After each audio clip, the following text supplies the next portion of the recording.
Jemaat yang kasih, mari kita bangkit berdiri. Kita akan memulai ibadah kita pagi ini dengan menyanyikan PKJ 184 ayat 1 sampai 2.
Kebaktian kita berlangsung dalam nama Bapa, Anak, dan Roh Kudus.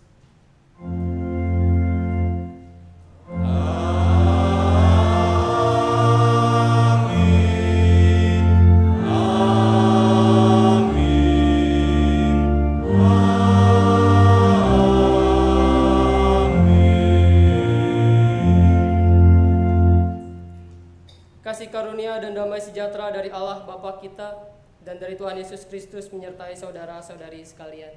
Dan menyertai saudara juga. Selamat pagi Bapak Ibu, saudara-saudari yang dikasihi oleh Tuhan Yesus Kristus. Hari ini kita akan bersama-sama belajar dari tema ditinggikan oleh tangan yang kuat. Dalam hidup seringkali kita mengalami yang namanya kehilangan pegangan hidup hingga akhirnya putus asa. Hari ini kita akan belajar bagaimana tangan Tuhan yang kuat berusaha menopang kita dalam keadaan tanpa harapan. Mari kita bersama-sama berserah, kita menyanyikan NKB 128, Ku berserah kepada Allahku.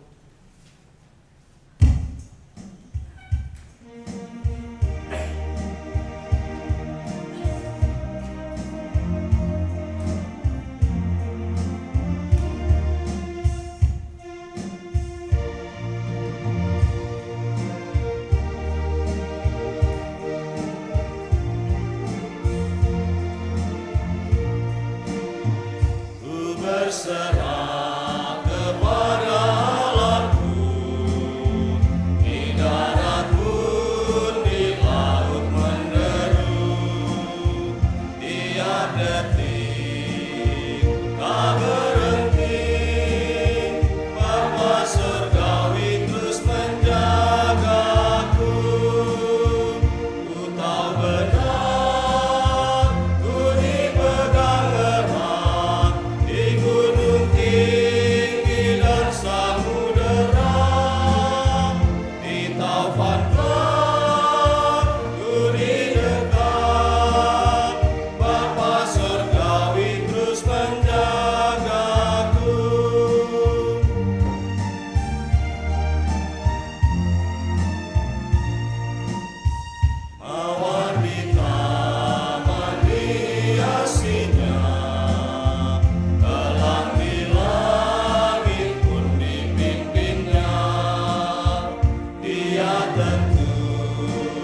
Mungkin saat ini di antara kita sedang menyembunyikan dosa-dosa masing-masing dari hadapan Tuhan.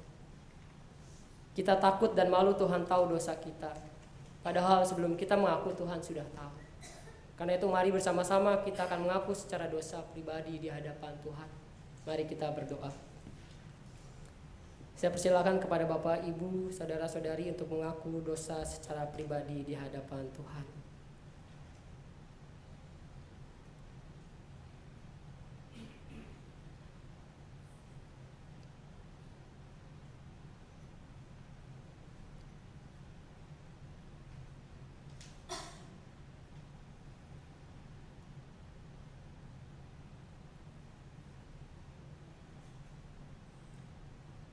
Tuhan, inilah pengakuan dosa kami. Dengan penuh keberanian dan ketulusan kami mengaku dosa kami, Tuhan.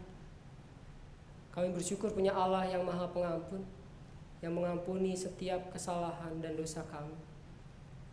Kami bersyukur juga Tuhan yang menganugerahkan keselamatan kepada kami. Tuhan, kami mohon kepada Tuhan kiranya kuatkan kami untuk kami boleh bangkit, untuk kami boleh keluar dari kubangan dosa kami, untuk kami boleh hidup seturut dengan kehendak Tuhan. Sulit Tuhan, seringkali kami terjatuh di tempat yang sama. Tapi bersama dengan Tuhan, di saat Tuhan menopang kami, memegang kami yakin dan percaya kami akan terus berjalan bersama Tuhan. Dalam nama Tuhan Yesus Kristus kami berdoa dan bersyukur. Amin. Mari kita menyanyikan RKB 23 di dalam kasih yang teguh.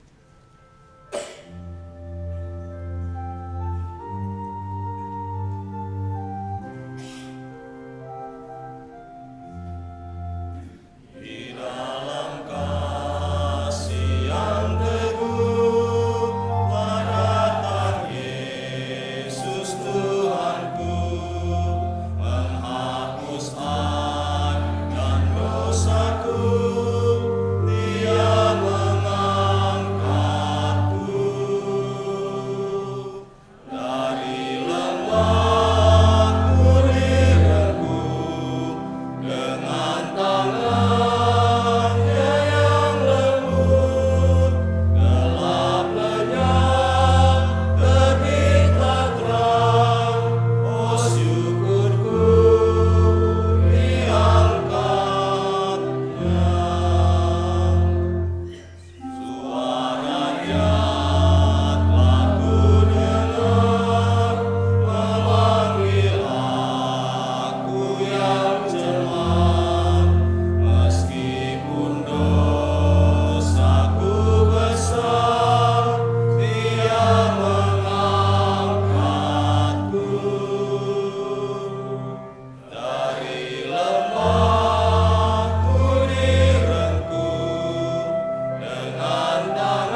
setiap kita yang secara tulus mengaku dosa di hadapan Tuhan, kini terimalah berkat. Terimalah berita anugerah dari Tuhan yang diambil dari Roma 3 ayat 23 hingga yang ke-24. Karena semua orang telah berbuat dosa dan telah kehilangan kemuliaan Allah, dan oleh kasih karunia telah dibenarkan dengan cuma-cuma karena penebusan dalam Kristus Yesus. Demikianlah berita anugerah dari Tuhan.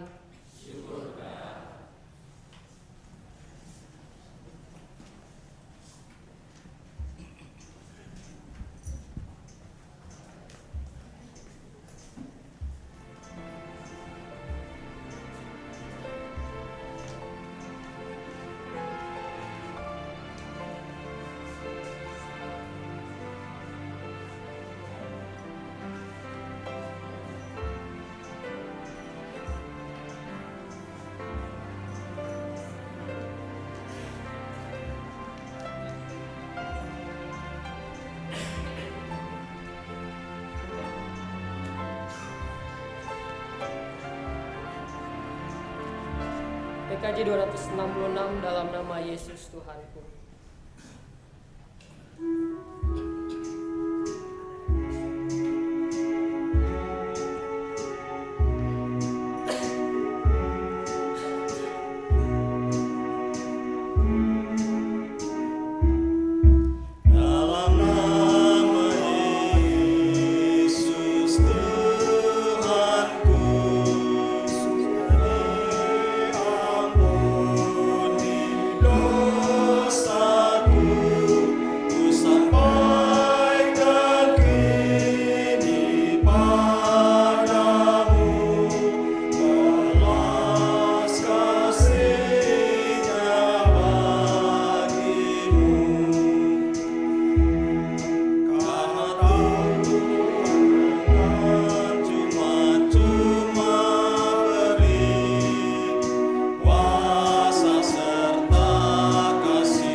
Mari kita berdoa.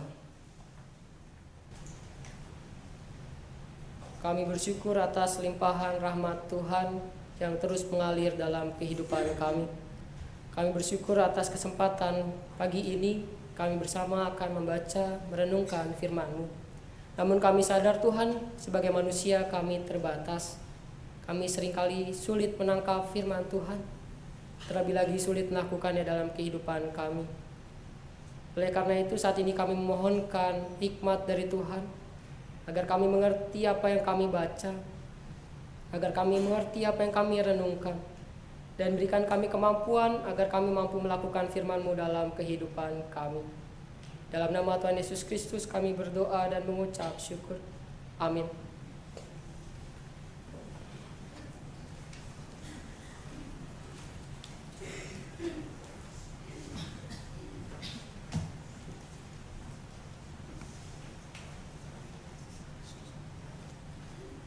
Bacaan yang pertama terambil dari Kisah Para Rasul 1 ayat 6 sampai 14. Kisah Para Rasul 1 ayat 6 sampai 14. Yesus terangkat ke sorga. Maka bertanyalah mereka yang berkumpul di situ, "Tuhan, maukah Engkau pada masa ini memulihkan kerajaan bagi Israel?" Jawabnya, "Engkau tidak perlu mengetahui masa dan waktu yang ditetapkan Bapa sendiri menurut kuasanya.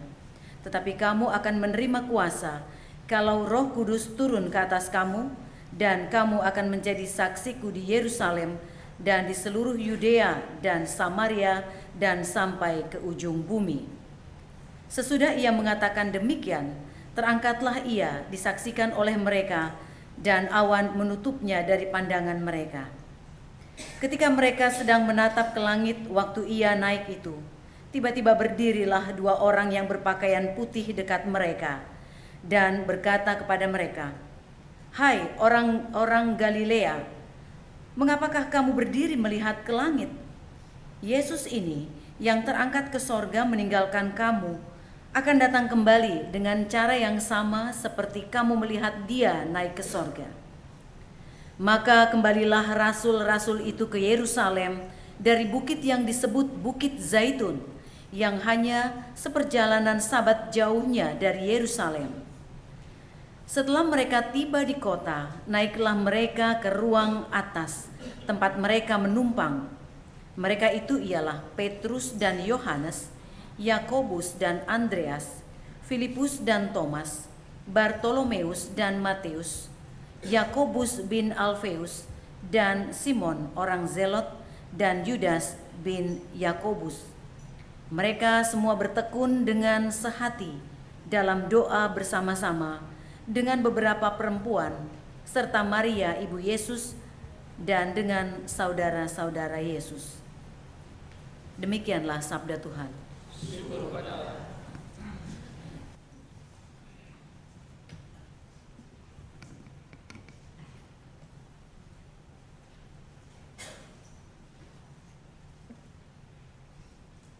Marilah kita menyanyikan Mazmur tanggapan kita dari Mazmur 68.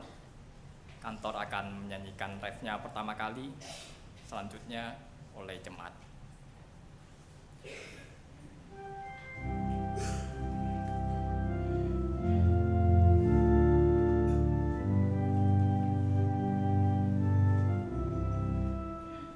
Bernyanyilah bagi Allah, mazmurkanlah namanya.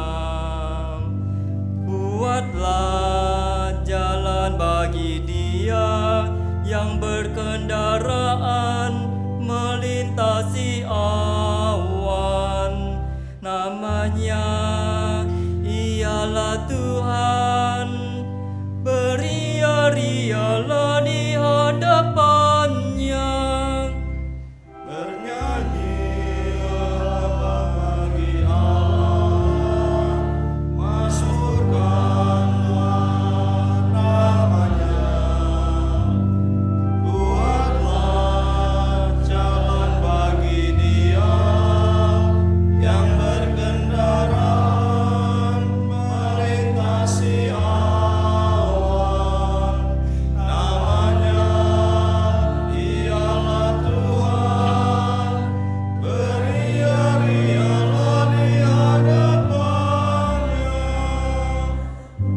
bangkit, terseraklah musuh-musuhnya. Mereka yang membencinya melarikan diri, bagai asap yang tertiup hilang dan lenyap. Demikian orang-orang fasik kan binasa.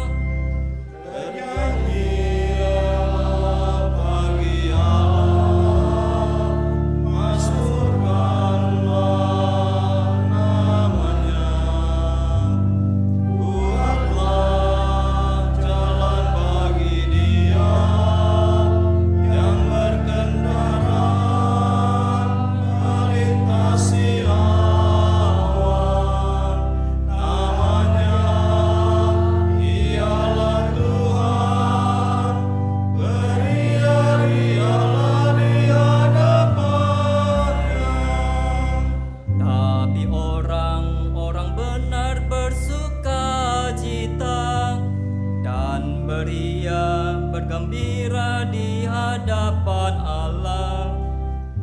Bapa bagi anak yatim pelindung janda. Demikian Allah di kediamannya yang kudus.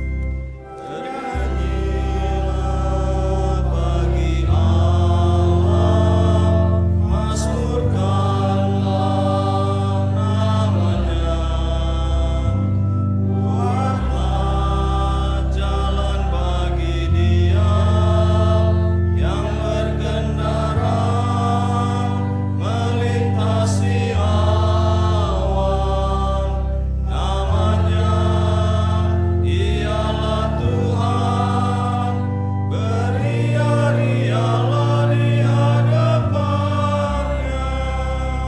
Tuhan Allah memberikan tempat untuk tinggal bagi orang-orang yang hidup sebatang kara, dan tahanan dibebaskan agar bahagia. Tapi para pemberontak tinggal di tanah gundul. Bernyanyilah bagi Allah, mazmurkanlah namanya.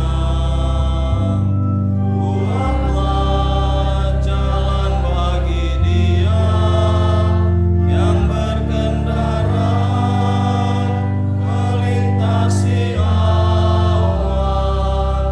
Namanya ialah Tuhan, beria-rialah di hadapannya.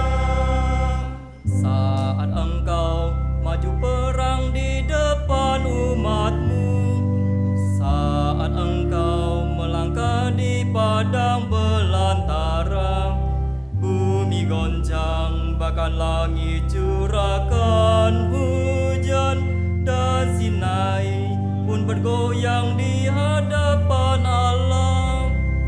Bernyanyilah bagi Allah, mazmurkanlah namanya. Buatlah jalan bagi Dia yang berkendara melintasi awan. Namanya ialah Tuhan, beria-rialah di hadapannya. Kau siramkan air hujan dengan limpahnya. Kau pulihkan tanah gersang milikmu Tuhan, dan kawanan hewanmu menetap di sana. Kau penuhi kebutuhan orang yang tertindas. Bernyanyilah bagi Allah, mazmurkanlah namanya. Buatlah jalan bagi Dia yang berkendara melintasi awan. Namanya ialah Tuhan, beria-rialah di hadapannya. Perhatikan, Tuhan memperdengarkan suaranya. Akuilah kemegahan dan kuasa Allah. Allah itu dahsyat dari tempat kudusnya. Ia berikan kekuatan kepada umatnya. Bernyanyilah bagi Allah, mazmurkanlah namanya. Buatlah jalan bagi Dia yang berkendaraan melintasi awan.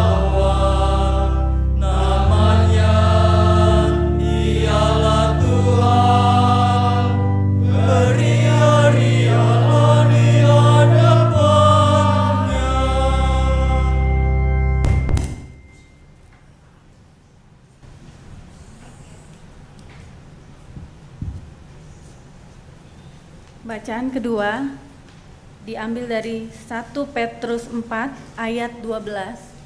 Dilanjutkan dengan 1 Petrus 4 ayat 6 ayat 5 dari 6 sampai 11. Bacaan kedua diambil dari 1 Petrus 4 ayat 12 sampai 14, dilanjutkan dengan 1 Petrus 5 ayat 6 sampai 11.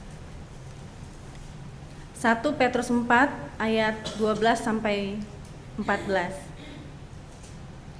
Saudara-saudara yang terkasih, janganlah kamu heran akan nyala api siksaan yang datang kepadamu sebagai ujian, seolah-olah ada sesuatu yang luar biasa terjadi atas kamu.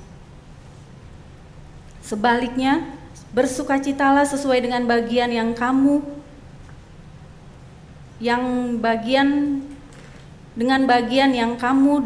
dapat dalam penderitaan Kristus, supaya kamu juga boleh bergembira dan bersukacita pada waktu Ia menyatakan kemuliaannya. Berbahagialah kamu jika kamu dinista karena nama Kristus, sebab roh kemuliaan yaitu roh Allah ada padamu. Dilanjutkan dengan 1 Petrus 4 ayat 5 dari 6 sampai 11. Karena itu rendahkanlah dirimu di bawah tangan Tuhan yang kuat, supaya kamu ditinggikannya pada waktunya. Serahkanlah segala kekhawatiranmu kepadanya, sebab Ia yang memelihara kamu. Sadarlah dan berjaga-jagalah. Lawanmu si iblis berjalan keliling sama seperti singa yang mengaum-ngaum dan mencari orang yang dapat ditelannya. Lawanlah dia dengan iman yang teguh, sebab kamu tahu bahwa semua saudaramu di seluruh dunia menanggung penderitaan yang sama. Dan Allah, sumber segala kasih karunia yang telah memanggil kamu dalam Kristus sebagai kemuliaannya yang kekal, akan melengkapi, meneguhkan, menguatkan dan mengokohkan kamu sesudah kamu menderita seketika lamanya. Ialah yang mempunyai kuasa sampai selama-lamanya. Amin. Demikianlah sabda Tuhan. Pembacaan Injil diambil dari Yohanes 17 ayat 1 hingga yang ke-11. Demikianlah kata Yesus, lalu Ia menengadah ke langit dan berkata, Bapa, telah tiba saatnya, permuliakanlah anakku, supaya anakmu mempermuliakan engkau. Sama seperti engkau telah memberikan kepadanya kuasa atas segala yang hidup, demikian pula Ia akan memberikan hidup yang kekal kepada semua yang telah engkau berikan kepadanya. Inilah hidup yang kekal itu, yaitu bahwa mereka mengenal engkau, satu-satunya Allah yang benar, dan mengenal Yesus Kristus yang telah engkau utus. Aku telah mempermuliakan engkau di bumi dengan jalan menyelesaikan pekerjaan yang engkau berikan kepadaku untuk melakukannya. Oleh sebab itu ya Bapa, permuliakanlah aku padamu sendiri dengan kemuliaan yang kumiliki di hadiratmu sebelum dunia ada. Aku telah menyatakan namamu kepada semua orang yang engkau berikan kepadaku dari dunia. Mereka itu milikmu dan engkau telah memberikan mereka kepadaku, dan mereka telah menuruti firman-Mu. Sekarang mereka tahu bahwa semua yang engkau berikan kepadaku itu berasal daripadamu. Sebab segala firman yang engkau sampaikan kepadaku telah kusampaikan kepada mereka, dan mereka telah menerimanya. Mereka tahu benar-benar bahwa aku datang daripadamu, dan mereka percaya bahwa engkaulah yang telah mengutus aku. Aku berdoa untuk mereka, bukan untuk dunia aku berdoa, tetapi untuk mereka yang telah engkau berikan kepadaku, sebab mereka adalah milikmu. Dan segala milikku adalah milikmu, dan milikmu adalah milikku. Dan aku telah dipermuliakan di dalam mereka. Dan aku tidak ada lagi di dalam dunia, tetapi mereka masih ada di dalam dunia. Dan aku datang kepadamu ya Bapa yang kudus, peliharalah mereka dalam namamu, yaitu namamu yang telah engkau berikan kepadaku, supaya mereka menjadi satu sama seperti kita. Demikian Injil Yesus Kristus, yang berbahagia setiap kita yang mendengarkan firman Tuhan dan yang memeliharanya. Haleluya.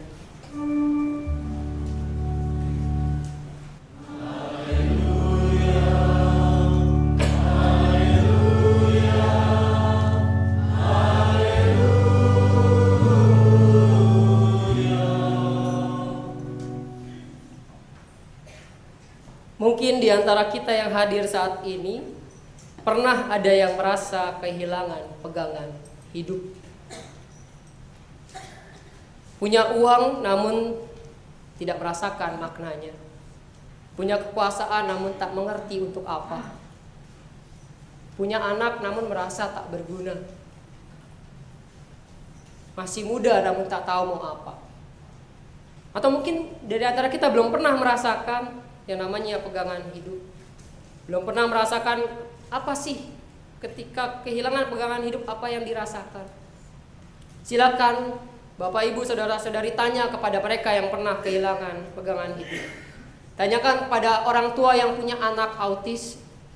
Tanyakan kepada keluarga yang anak atau anggota keluarganya menderita HIV/AIDS. Tanyakan kepada keluarga yang punya anggota keluarganya pecandu narkoba.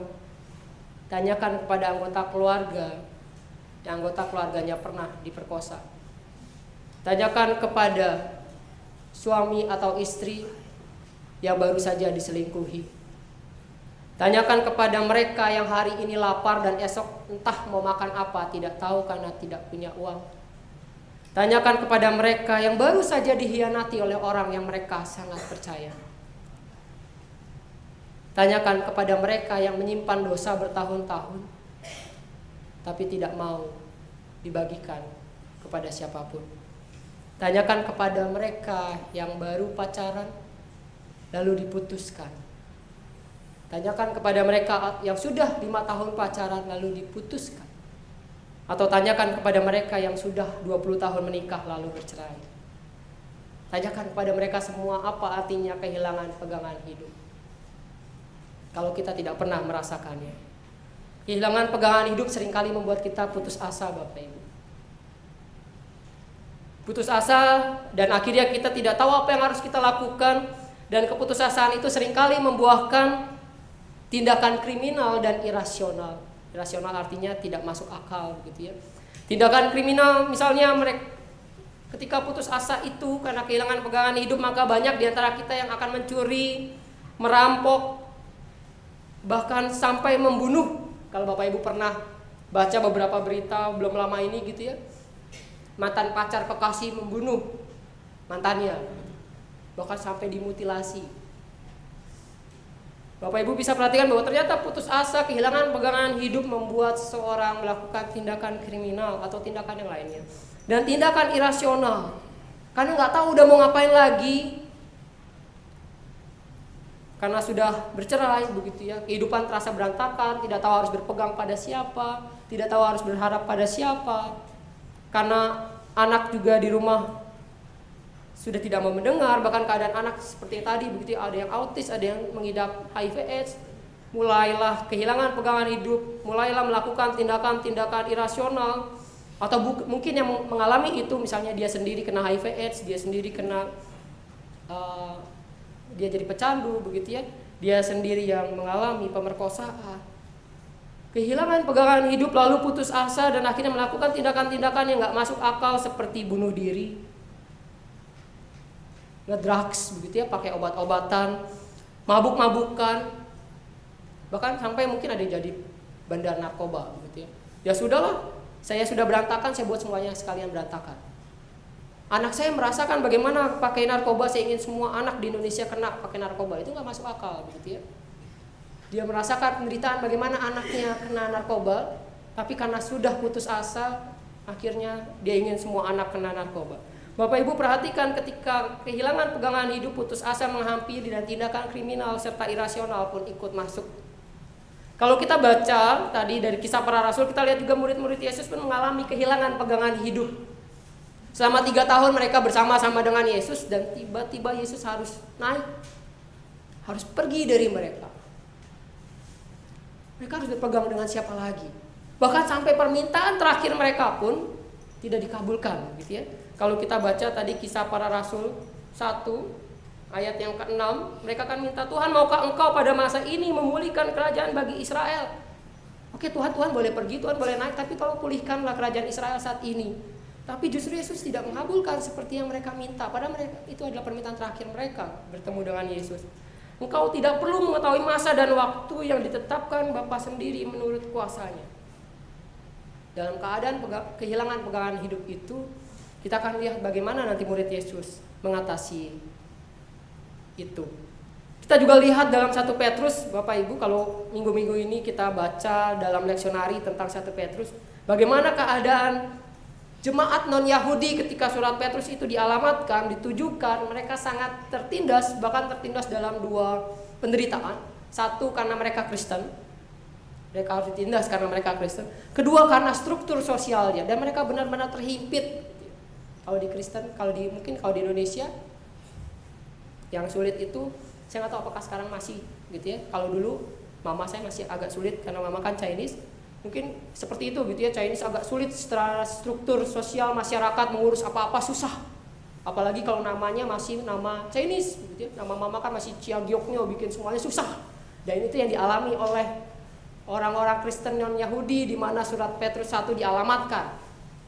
Jadi bukan cuma karena Kristennya, tapi karena struktur sosialnya pun membuat dia tertekan.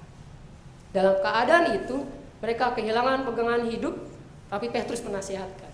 Bersukacitalah dan berbahagialah karena kamu menderita karena Kristus. Jangan sampai penderitaanmu itu membuatmu menderita akhirnya karena kamu membunuh, karena kamu mencuri, karena kamu menjadi penjahat, dan karena kamu menjadi pengacau. Kita bisa baca itu di 1 Petrus 4 ayat 14-15. Kenapa Petrus menasihatkan itu? Karena mungkin dalam keadaan tertekan tiba-tiba nanti umat Kristen non-Yahudi itu bisa membunuh pemerintahnya, bisa mencuri apa yang mungkin karena tertekan tidak ada uang mereka bisa mencuri, mereka bisa menjadi penjahat, mereka bisa jadi pemberontak dan pengacau. Oleh karena itulah Petrus mengatakan jangan sampai kamu menderita karena itu. Bersyukurlah karena sekarang kamu menderita karena Kristus. Kalau kita baca juga Bapak Ibu di ayat yang tadi kita baca 1 Petrus 5 ayat 6 dan 7. Karena itu rendahkanlah dirimu di bawah tangan Tuhan yang kuat supaya kamu ditinggikannya pada waktunya. Serahkanlah segala kekhawatiranmu kepadanya sebab Ia memelihara kamu. Bagaimana cara Allah memelihara kita ini yang luar biasa. Seringkali kita tidak menyadarinya. Ketika kita kehilangan pegangan hidup, pernahkah kita datang ke Allah yang tangannya kuat, yang penuh kuasa? Pernahkah kita berdoa dan datang dalam doa? Lalu kita bilang mungkin, saya sering kok berdoa, tapi saya tidak pernah merasakan bahwa tangan Tuhan begitu kuat menopang. Coba kita perhatikan Bapak Ibu, jangan-jangan doa kita adalah doa yang tidak benar. Masalahnya begini ya, seringkali orang Kristen itu menerjemahkan satu ayat secara harafiah. Misalnya, mintalah maka kamu akan diberi gitu ya. Mintalah sama Tuhan maka kamu akan diberi. Doa yang benar adalah doa yang meminta dan berkomitmen. Mungkin ini jarang dikumandangkan begitu ya. Doa yang meminta dan berkomitmen. Apa artinya berkomitmen? Ketika kita berdoa kepada Tuhan, Tuhan, saya saat ini ingin pulang ke rumah. Tolong jaga saya, atau mungkin kalau sama keluarga tolong jaga kami hingga sampai di rumah dengan selamat. Amin. Itu permohonan kita, tapi pernahkah kita berkomitmen ketika meminta itu? Artinya berkomitmen ketika berdoa, Tuhan tolong jaga kami, tolong pelihara kami sehingga sampai di rumah. Ketika selesai berdoa, Tuhan, inilah komitmen kami. Saya akan membawa mobil dengan baik sehingga kami sampai di rumah dengan selamat. Itu doa berkomitmen. Jadi apa yang diminta itu yang dikomitmenkan. Tuhan, hari ini saya benci dengan satu orang di gereja ini. Tolong Tuhan berikan saya kemampuan untuk mengampuninya. Setelah doa itu artinya komitmen kita buat Tuhan. Saya berjanji saya akan berusaha mengampuni dia. Itu komitmen. Tapi seringkali kan ketika kita berdoa, selesai berdoa, Tuhan tolong selesaiin ya.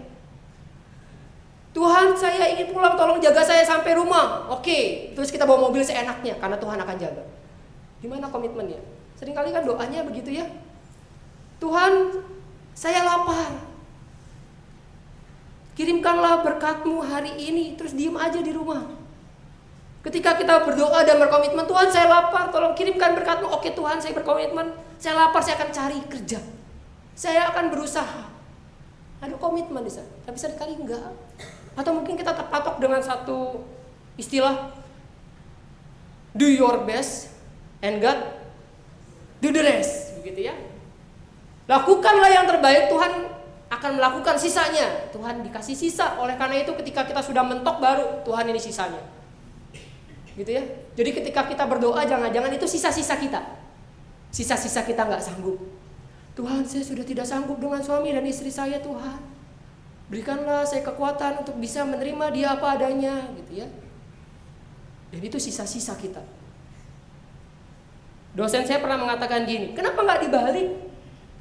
God has done the best, we just do the rest.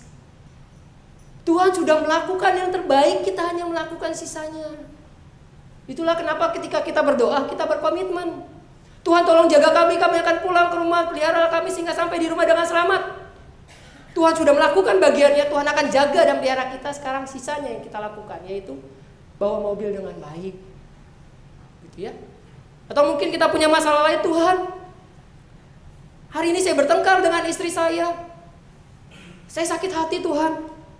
Berilah saya kemauan untuk mengampuninya.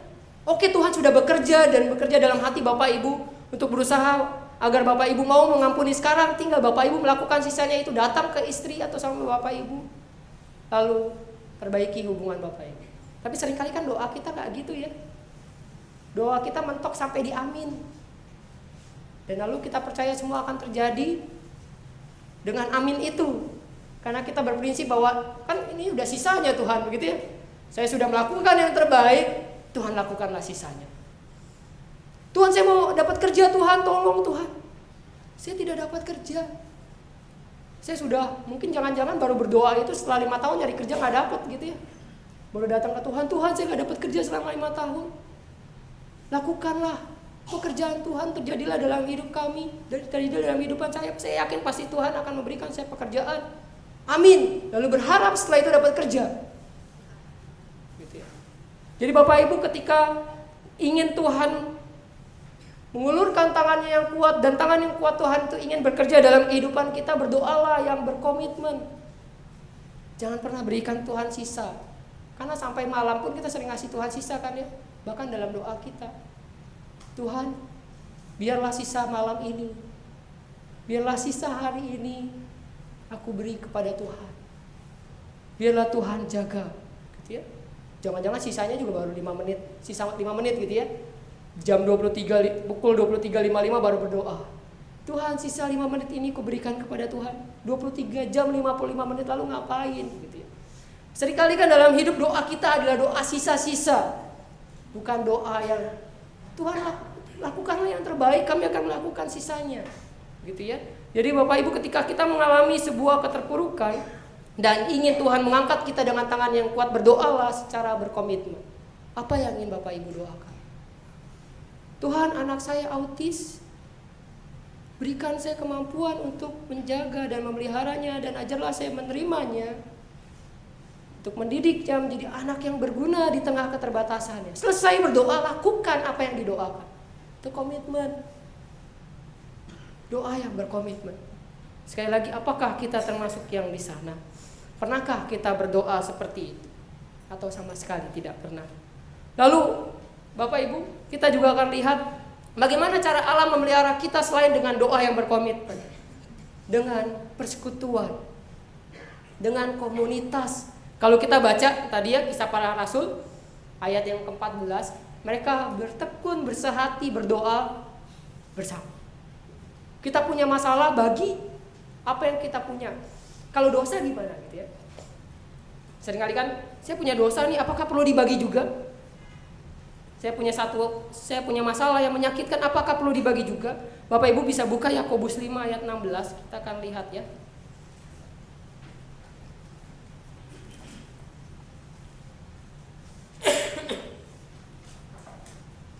Yakobus 5 ayat 16. Karena itu hendaklah kamu saling mengaku dosamu dan saling mendoakan supaya kamu sembuh. Doa orang yang benar bila dengan yakin didoakan sangat besar kuasanya. Ada lembaga yang namanya LK3, Bapak Ibu. LK3 itu kepanjangan dari layanan, konseling, keluarga, dan karir. Mungkin Bapak Ibu ada yang pernah kenal ya. Mereka punya moto kayak gini. Bagikanlah penderitaan Anda, maka penderitaan Anda akan berkurang. bagikanlah kebahagiaan Anda, maka kebahagiaan Anda akan berlipat ganda. Ketika kita mengalami luka yang besar, mungkin karena luka karena dosa kita, mungkin juga luka karena penderitaan kita, mungkin juga luka karena tekanan yang terjadi dalam struktur sosial kita, atau mungkin karena luka kehilangan pegangan hidup. Bapak Ibu percayalah, ketika luka besar terjadi, perubahan besar menanti. Banyak orang yang setelah terluka besar, hidupnya mengalami perubahan besar. Cuman masalahnya seringkali luka itu dipendam sendiri, mau nggak dibagikan. Di LK3 ada seorang ibu yang memberikan sebuah kesaksian. Saya akan bagikan kesaksiannya dengan seizin beliau, begitu ya. Beliau mengatakan, bagikanlah kesaksian saya ini supaya semua orang belajar dari kehidupan saya, sehingga mereka tidak mengulang kesalahan yang sama. Seorang ibu bernama Jenny mendengar siaran radio Pelita Kasih, lalu meminta lembaga LK3 mengunjungi mereka. Dia menderita kelumpuhan karena stroke. Lalu LK3 datang, hamba Tuhan datang ke sana, lalu dia bercerita. Sebelum datang, 1 jam dia bercerita di telepon masalahnya apa. Lalu datang, lalu LK3, sang ibu dan suami bertemu. Bapak Ibu, saya sedang bayangkan kalau saya jadi suaminya, bisakah saya seperti suaminya? Tapi sang ibu ini luar biasa berani, dia bercerita apa yang terjadi dengan kehidupannya. Dia menceritakan mulai dari masa lalunya bahwa dari muda, dari belasan tahun ia melakukan seks bebas. Lalu ketika dia menikah dengan suaminya, dikira suaminya dia sudah bertobat. Karena dia melakukan penginjilan, dia mendirikan gereja, dia melayani Tuhan hingga umur 44 tahun.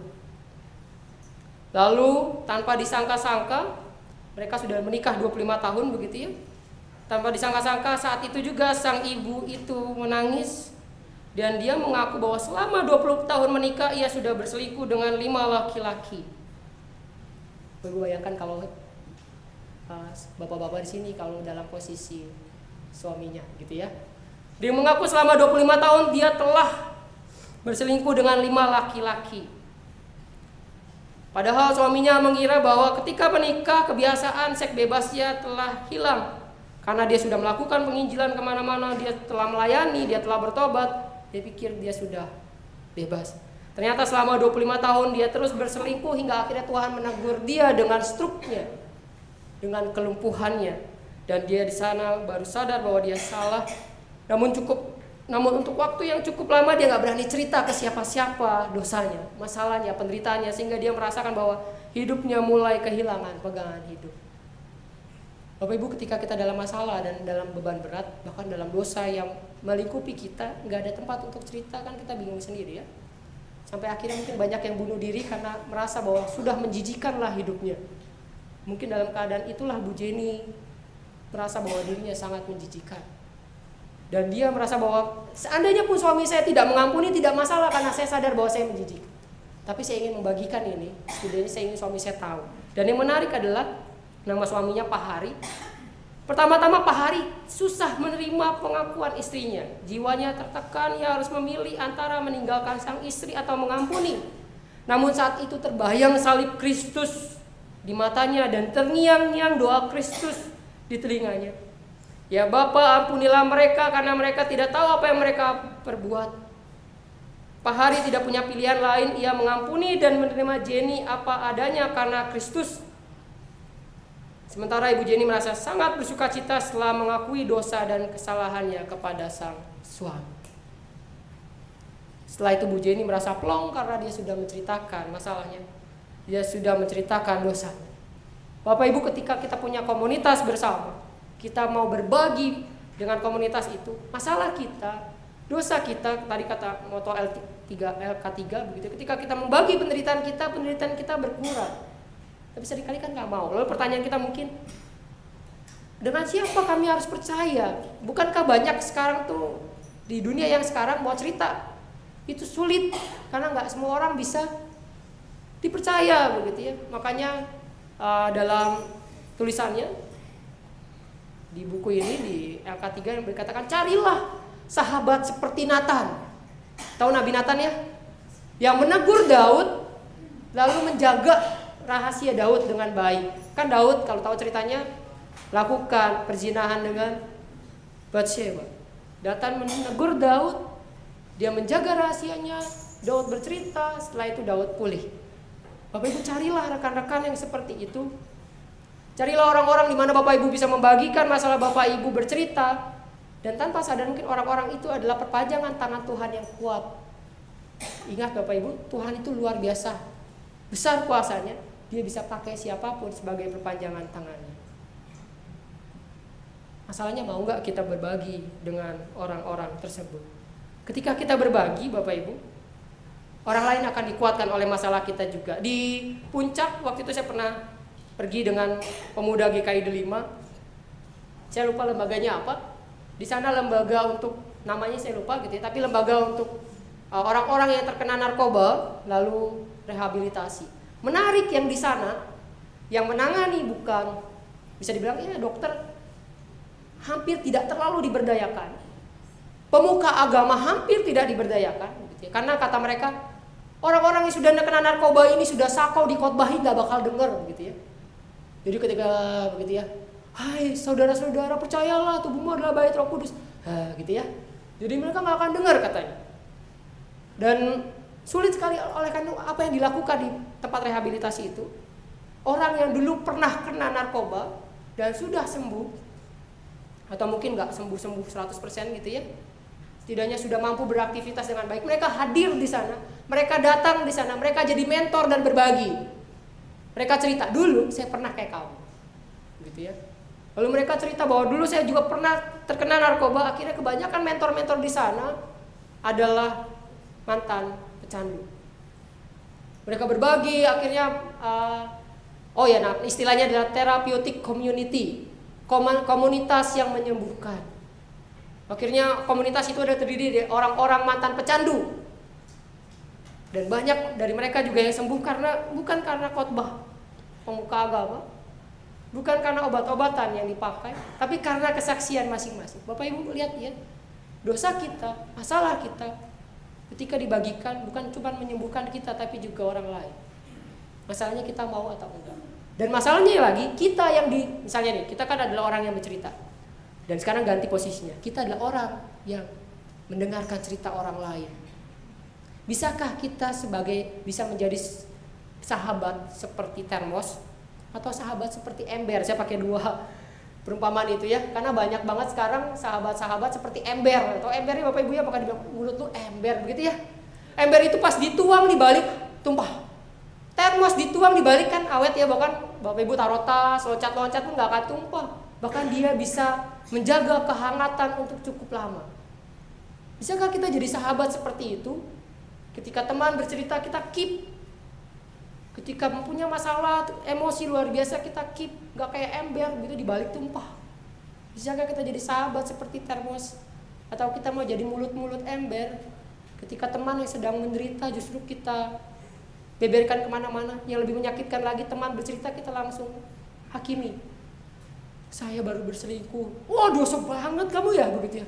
Otakmu di mana? Istrimu sayang banget sama kamu begitu ya. Padahal baru mau cerita. Iya saya salah kok. Saya baru mengaku saya salah begitu ya. Bapak Ibu pernahkah kita juga seperti itu?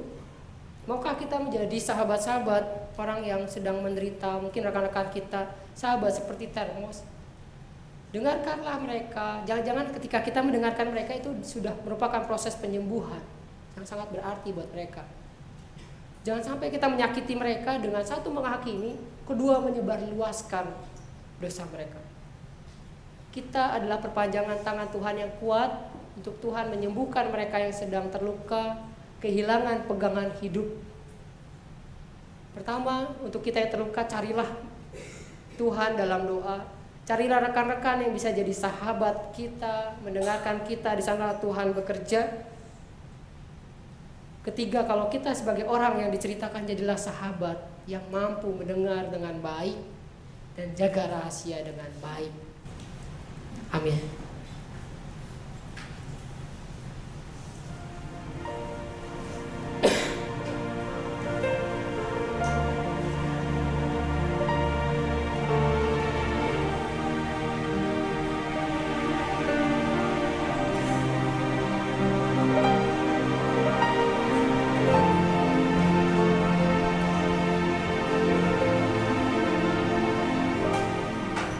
Mari diundang untuk bangkit berdiri. Marilah kita bersama umat Allah masa lalu, masa kini, masa depan menurut pengakuan baptisan kita, menurut pengakuan iman rasuli. Aku percaya kepada Bapa yang Maha Kuasa, Khalik langit dan bumi, dan kepada Yesus Kristus, Anak yang tunggal Tuhan kita, yang dikandung dari Roh Kudus, lahir dari anak darah Maria, yang menderita sengsara di bawah pemerintahan Pontius Pilatus, disalibkan, mati dan dikuburkan, turun ke dalam kerajaan maut.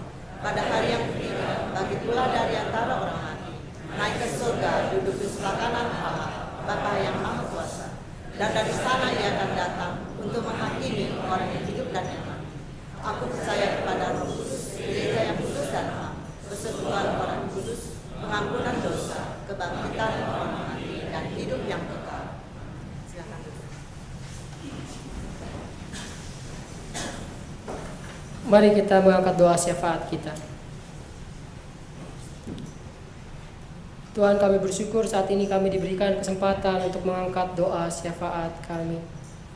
Tuhan, saat ini kami berdoa untuk setiap kami, jemaat Tuhan di GKI Kafling Polri, dengan segala macam pergumulan kami. Kami yang sedang bergumul dalam keluarga Tuhan. Mungkin di antara kami sedang terjadi perpecahan di dalam keluarga. Mungkin setiap kami sedang mengalami sakit hati, kejenuhan dengan pasangan masing-masing. Berikan kami hati yang mau memaafkan. Berikan kami hati yang boleh mengerti pasangan kami masing-masing.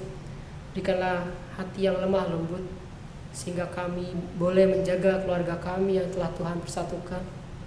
Boleh menata kembali keluarga kami yang hancur karena keegoisan kami.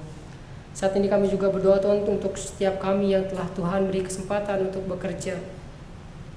Mungkin di antara kami mengalami banyak tekanan di tempat kerja kami masing-masing. Berikan kami kemampuan untuk bertahan dan melihat karya Tuhan hadir dalam setiap tekanan yang kami alami. Dan ajarlah kami tetap bersinar dan menjadi garam dimanapun kami berada. Ajarlah kami menjadi tetap pengikut Kristus yang tidak mudah larut oleh tekanan yang menghimpit kami. Saat ini juga kami berdoa untuk setiap kami yang masih terus bergumul mencari pasangan hidup. Tuhan, pimpin kami. Ajar kami pertama-tama mengoreksi diri. Sudah layakkah kami untuk menjadi pasangan bagi orang lain?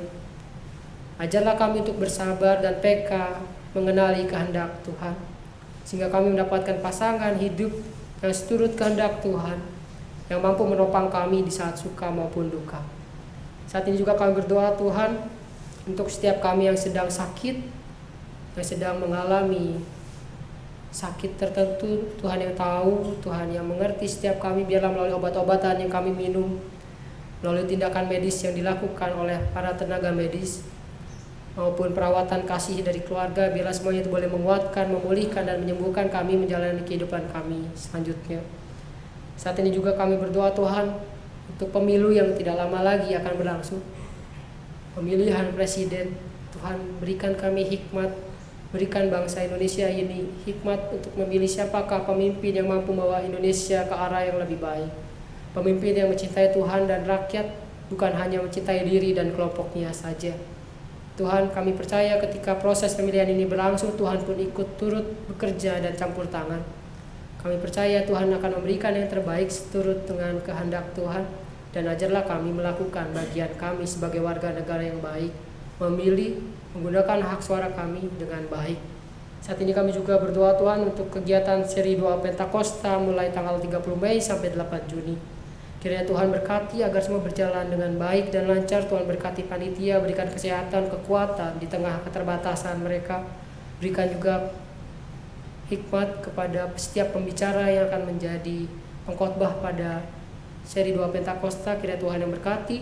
Begitu juga untuk KPI yang akan berlangsung 7 Juni, Tuhan juga yang berkati pembicara dan setiap persiapan yang dilakukan, sehingga nama Tuhan boleh dimuliakan dan setiap umat yang hadir boleh diberkati. Saat ini juga kami berdoa Tuhan untuk setiap anak-anak kami yang akan melanjutkan proses belajar mengajarnya ke jenjang yang lebih tinggi, dari SD ke SMP, SMP ke SMA maupun SMA ke universitas. Ketika mereka boleh menempuh ujian akhir, Tuhan yang tuntun dan sertai mereka. Ketika mereka juga mau naik kelas, Tuhan juga pimpin dan sertai mereka dalam ujian-ujian mereka. Dan ketika mereka boleh melalui itu, ajar mereka untuk bersyukur, menerima hasil usaha mereka sendiri beserta dengan Tuhan. Ajarlah mereka Tuhan bekerja bersama Tuhan ketika ujian terjadi, bukan bersama dengan teman-temannya.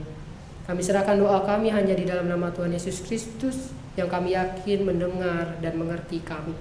Amin.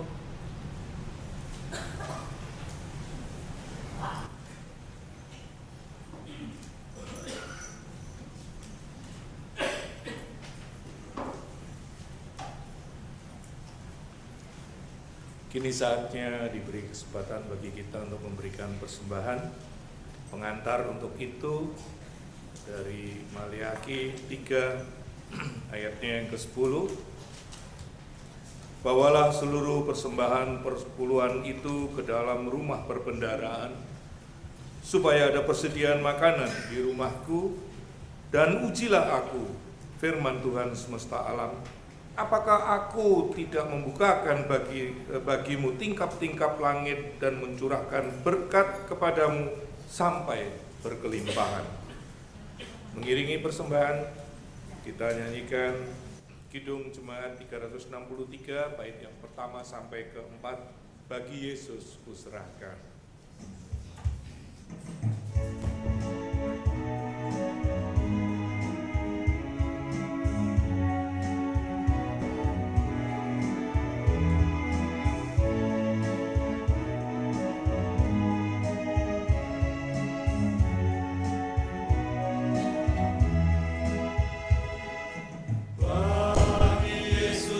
Serahkan hidupku selalu.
Maha besar Bapa di dalam kerajaan surga, puji syukur terima kasih ya Tuhan atas pemeliharaan Tuhan, dan kami diberi kesempatan untuk memberikan persembahan ini. Kuduskan persembahan ini ya Tuhan, layakkan sehingga ini berkenan bagi Tuhan. Engkau mau berkati mereka yang telah memberikannya. Kiranya Tuhan juga memberikan hikmat bijaksana bagi mereka yang akan mengelolanya. Kami serahkan seluruh kehidupan kami hanya dalam nama Tuhan Yesus Kristus. Kami berdoa dan kami mengucap syukur. Amin. Mari kita menyanyikan doa pengutusan dan menyanyikan nyanyian pengutusan dari Kidung Jemaat 436 bait yang pertama sampai ketiga. Lawanlah godaan.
arahkanlah hati kita kepada Tuhan. Jadilah saksi Kristus. Terpujilah Tuhan. Pergilah dengan sejahtera dan terimalah berkat Tuhan. Tuhan memberkati kita dan melindungi kita. Tuhan menyinari kita dengan wajah-Nya dan memberi kita kasih karunia. Tuhan menghadapkan wajah-Nya kepada kita dan memberi kita damai sejahtera. Haleluya. Haleluya.